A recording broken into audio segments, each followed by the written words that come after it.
J'ai eu un cancer professionnel dû aux poussières. J'ai passé la main sous l'entraîneur. J'ai scié des petites colles en bois sur une scie circulaire. L'entraîneur m'a emmené avec la pièce de bois. Et puis il y en a une qui s'est coincée avec la lampe puis qui a giclé. Et puis...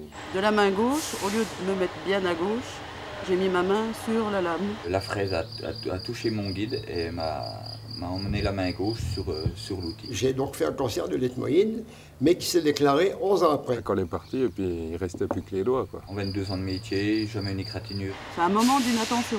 On vous dit, monsieur, on est obligé de couper. En sciant qu'un morceau de bois, je pensais déjà en avoir pas pour longtemps. La peur un peu du danger s'estompe avec les années et on croit que rien ne peut nous arriver. Pour aller vite, il faut prendre son temps, quoi. Dans une démarche plus globale en entreprise. Et si on réfléchit par exemple sur l'amélioration d'un poste de travail, il faut y réfléchir globalement. Le bois est un matériau très hétérogène. Il ne va pas réagir de la même façon suivant le sens dans lequel on va le travailler. Il s'agit de machines qui sont déjà en soi extrêmement dangereuses. Les pièces sont tenues à la main, sont poussées à la main. Le côté artisanal conduit à l'augmentation du risque. Les lésions qui sont générées par le bruit sont extrêmement graves et c'est définitif. Il faut aussi différencier, je crois, les bruits aériens des bruits d'impact. Les bruits d'impact sont encore plus dangereux que les autres. Quand on travaille sur une machine qui génère de la poussière qui ne se voit pas, on ne s'en méfie pas. Le cancer de l'ethmoïde sont des maladies qui mettent énormément de temps à se déclarer. Le risque des vernis, c'est difficile à évaluer. Les gestes répétitifs entraînent un ensemble de pathologies qu'on regroupe sous le terme de troubles musculo-squelettiques. Le stress et la fatigue. Oui. C'est vrai, c'est la cadence, c'est la productivité. Les victimes d'accidents sont souvent des jeunes de moins de 25 ans ou alors des gens expérimentés de plus de 45 ou 50 ans et qui ont perdu l'habitude d'être vigilants. Quand on voit les jeunes apprentis, on se rend compte qu'ils sont sensibilisés à tous ces risques et qu'ils n'ont pas la même approche que les opérateurs plus anciens. Et c'est parfois pour eux difficile de mettre en application tout ce qu'ils ont appris.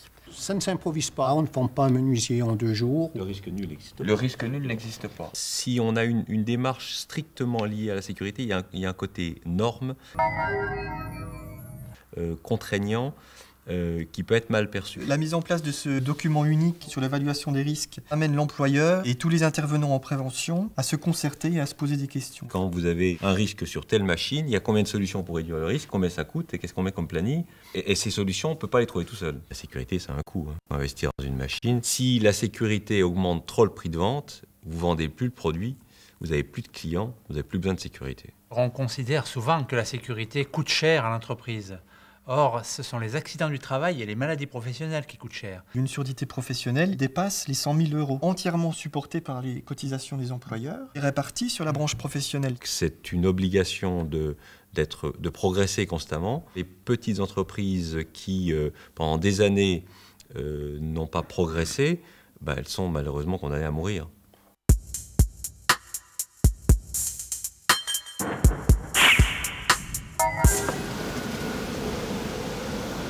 Bon, Maxime, tu vas faire un chanfrein sur cette pièce, sur les 6 côtés, en regardant bien le plan ici.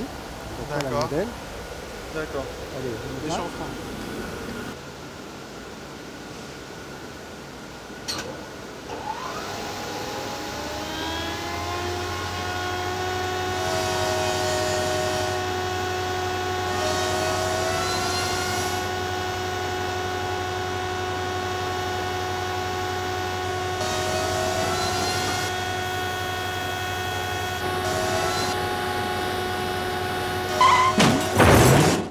Déjà, la position de l'opérateur courbé, il se penche en avant, ce qui fait qu'au niveau du dos, ça ne doit pas être spécialement bon. Puis il y a surtout ses doigts, la main serre d'étau, il va devoir répéter ce même geste. Tous les ingrédients sont pratiquement réunis pour favoriser la casse, quoi. La pièce de bois, elle est petite, une petite pièce, un poussoir pour la tenir, c'est pas un problème. Le gros défaut, j'ai trouvé, c'était cette tenue, cette main crispée qui tient là. Des petites pièces comme ça, on peut les traiter sur des commandes numériques. Dans les entreprises, on a des idées ingénieuses pour trouver des moyens pour fabriquer les pièces. Il faut développer les mêmes idées pour travailler en sécurité. On peut peut-être en mettre 6 sur un dispositif. Et à ce moment-là, on va tenir une grande pièce où chacune sera tenue séparément.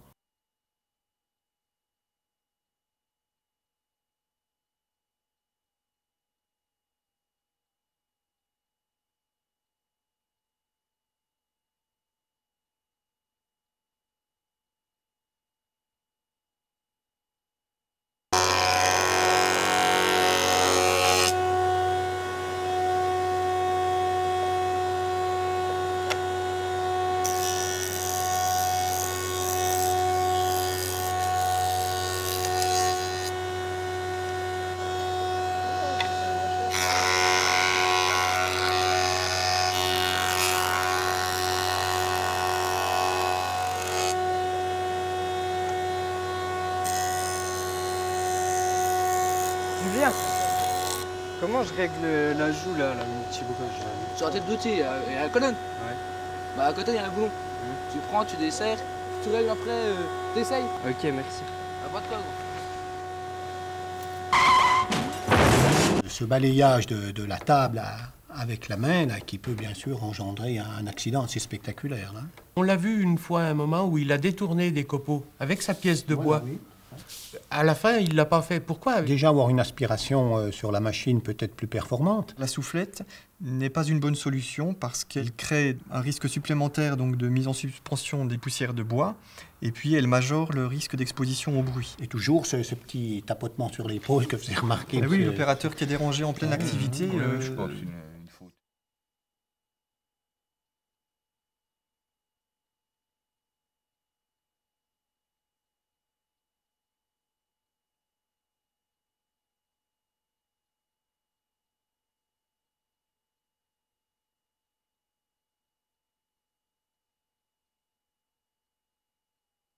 David? Oui? Faudrait finir d'usiner la série là. Ça part dans 5 minutes. Tu me fais 2 chanfreins là. Dépêche hein? Oui, d'accord.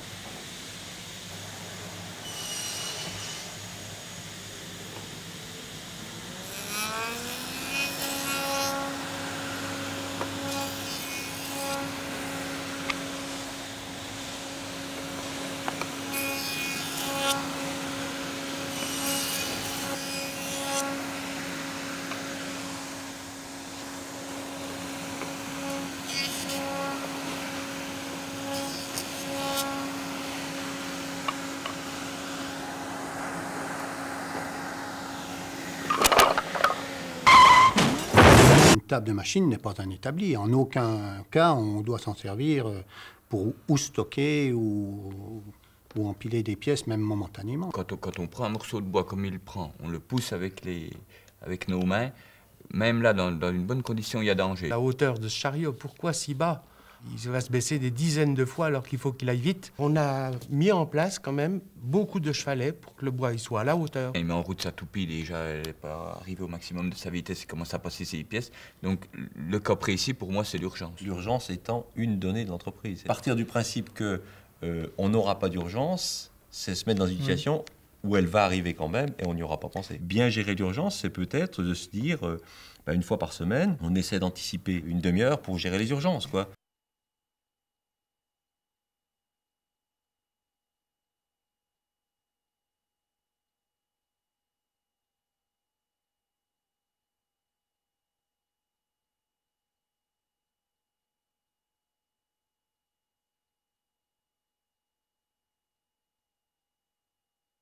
Voilà, monsieur Bernard. J'ai une petite série de feuillures arrêtées à faire. Oui, d'accord. Donc sur ces pièces. Et celle-là l'après. Tout le paquet là. Bon, mais d'accord, pas de problème. D'accord. Ça marche.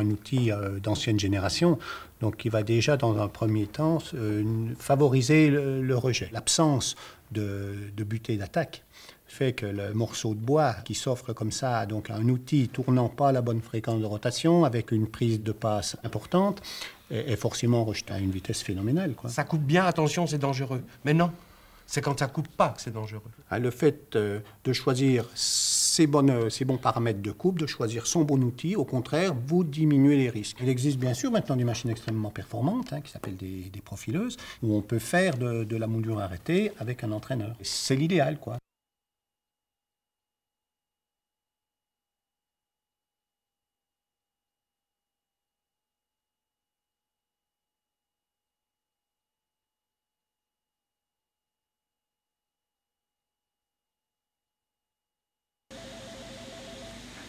Allô?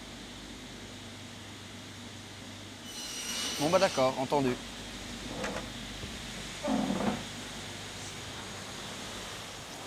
Fabrice, faudrait me couper des morceaux de 20 cm pour la charpente, ça presse, merci. Ouais.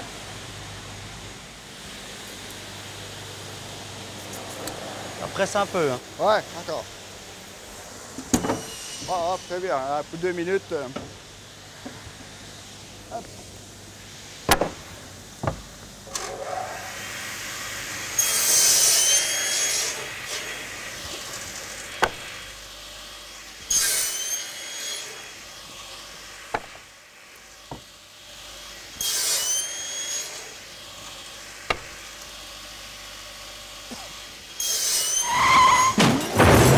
Beaucoup de poussière en suspension et c'est vrai que le port du masque toute la journée est pénible. Le nombre de cancers reconnus dus aux poussières de bois est en fait en augmentation. Une des causes est probablement l'augmentation des travaux de finition, souvent réalisés à la main. Il faut savoir qu'après l'amiante, c'est la deuxième cause de cancer professionnel en France. Il vaut mieux aspirer une poussière plutôt que de la souffler. À partir du moment où on la souffle, on la remet dans le volume d'air et puis on fait qu'amplifier le phénomène. Il s'agit bien sûr de réduire l'empoussièrement au poste de travail et la première règle, c'est d'assurer un meilleur captage. La propreté de l'atelier, ça va aussi avec la circulation des pièces, comme on disait tout à l'heure, des allées propres. Cet air aspiré doit être filtré et, si possible, rejeté à l'extérieur des locaux de travail pour éviter tout risque de poussière résiduelle.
Oui.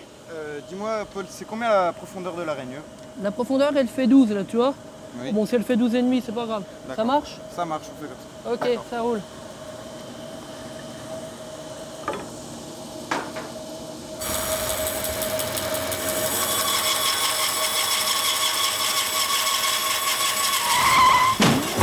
On ne vient pas vers quelqu'un qui est en train de travailler comme ça, c'est impensable. On me dit souvent, il n'y a pas besoin de mettre de protection parce que je n'ai pas mal. En fait, il n'y a pas du tout de parallélisme entre la sensation qu'on peut avoir et la dangerosité du bruit. Pour qu'une protection auditive soit efficace, il faut qu'elle soit portée la totalité de la durée de l'exposition. Des demandes, des gens qui supportent mal le casque d'avoir donc des bouchons d'oreilles, d'autres qui supportent pas les bouchons d'oreilles d'avoir des bouchons d'oreilles moulé. Ce risque peut être réduit par l'utilisation d'outils moins bruyants, par la suppression des soufflettes, mais aussi par le remplacement de machines bruyantes par des machines insonorisées, par l'encoffrement de certaines machines, et pourquoi pas par le traitement acoustique des locaux, et notamment dans le cadre des locaux neufs.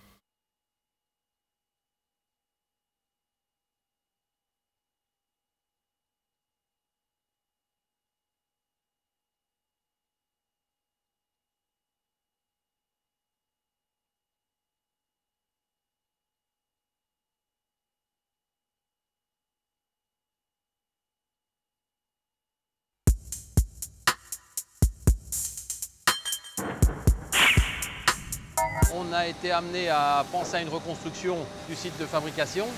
Donc là, on est rentré en contact avec la CRAM, l'ADRIR et les fournisseurs de matériel pour aménager les postes de travail pour la productivité et la sécurité.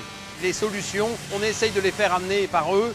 Si on impose, ça ne marche pas. Il faut que l'idée vienne absolument d'eux. Avec une table élévatrice et avec le robot qui est derrière, on a gagné en productivité. Ça nous permet d'être polyvalent. C'est-à-dire s'il est en avance sur son poste de travail, il peut aller sur une autre machine et un autre opérateur peut venir. On a une raboteuse 4 faces sur laquelle on fait le profilage avec cabine insonorisée. On prend l'air extérieur justement pour refroidir l'atelier qui lui est chauffé. Le phonique, on l'a traité aussi par le plafond, pas rien que par la cabine d'aspiration. C'est un maximum de petites choses qui ont énormément d'importance, aussi bien pour l'opérateur que pour l'ensemble du personnel travaillant dans l'atelier. C'est vrai qu'il y a un vrai dialogue, que ce soit entre les personnes ou avec le responsable de production. Et avec ça, après, on décortique, on dit c'est une bonne idée, on va essayer et c'est comme ça qu'on avance. Le progrès qu'on a fait d'année en année vient justement de cette démarche-là. C'est le passage obligé si on veut rester sur le marché et pouvoir proposer autre chose que ce qu'on faisait habituellement. Il y a l'aspect de la sécurité, la productivité qu'on peut en tirer. Le coût, il faut savoir ce que ça amène au bout. On a monté dans la gamme, on est à même à faire beaucoup plus de choses sur les plans d'architecte ou par rapport à la demande du client ou à la concurrence étrangère qui, elle, a évolué aussi.